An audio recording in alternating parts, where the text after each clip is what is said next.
قل ارأيتم ان اهلكني الله ومن معي او رحمنا فمن يجير الكافرين من عذاب الیم.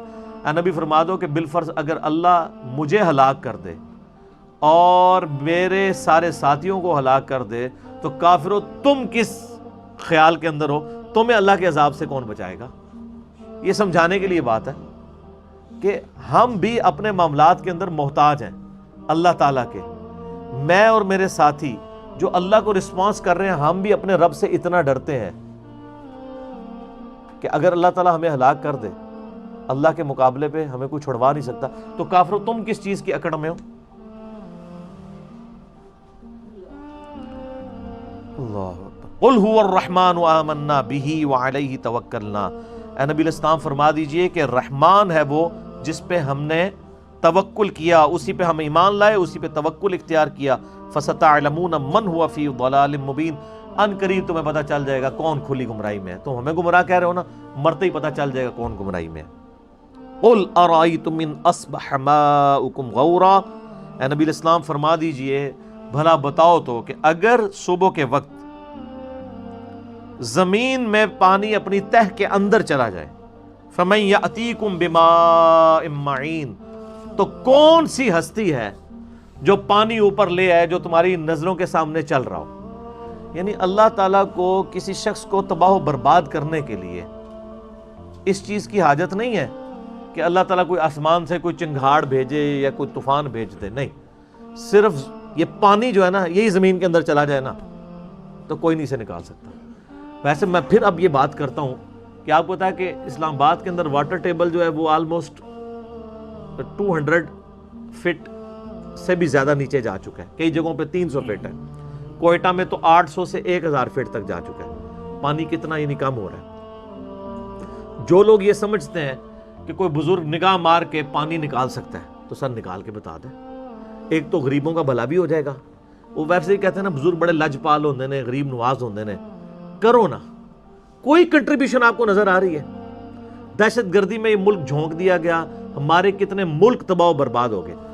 عراق تباہ کر دیا کافروں نے، افغانستان برباد کر دیا، شام کو برباد کر دیا، فلسطین پہ جو ظلم ہو رہے ہیں. تو یہ بزرگ ہمارے کس دن کام آنے ہیں؟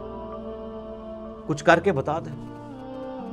ہمارے یعنی ایک درس میں کبھی کبھار آتے ہیں بھائی، بڑے کٹر بزرگوں کے ماننے والے تھے، وہ خود بتانے لگے، کہتے ہیں میں جب عراق کیا، وہ تاڑے ملے دار کہتے ہیں میں عراق، ان دنوں میں وہ جنگ جاری تھی نا، تو وہ عراق میں انہوں کہتے ہیں میں نے اپنے سامنے کتنے مزارات کو گرتے ہوئے دیکھا ہے امریکن بمباری میں. تو کہتے ہیں اس نے میرا عقیدہ صحیح کر دیا کہ ہم پاکستان بیٹھ کے ان کو پکار رہے ہیں، یہ تو یہاں نہیں اپنا مزار بچا پا رہے. کوئی کچھ نہیں کر سکتا میرے بھائی. اس کے اوپر غور تو یہ بار بار کرنا ضروری ہے. اس کی وجہ یہ ہے کہ اس کے بغیر عقیدے کی اصلاح نہیں ہوگی. یہ سب چیزیں خدا کے اختیار کے اندر ہیں. شرک معاف نہیں ہونا. شرک ایسا معاملہ ہے کہ آپ کو میں ایک بڑا حیران کن جملہ بولوں آپ کے لیے. شرک وہ گناہ ہے جو اللہ بھی چاہے تو معاف نہیں کرے گا. اس جملے کو غور کرنا ہے، میں اس کو پروف کرتا ہوں. شرک وہ گناہ ہے جو اللہ بھی چاہے تو معاف نہیں کرے گا. میں یہ جملہ نہیں بول رہا کہ معاف نہیں کر سکتا، ورنہ آپ فتویٰ لگا دیں گے. میں ایک کنٹرول جملہ بول رہا ہوں کہ شرک وہ گناہ ہے جو اللہ بھی چاہے تو معاف نہیں کرے گا. کیوں؟ اللہ وہ ہے جو اپنے وعدے کی خلاف ورزی نہیں کرتا، اور جو اپنے وعدے کی خلاف ورزی کر دے وہ خدا نہیں ہے.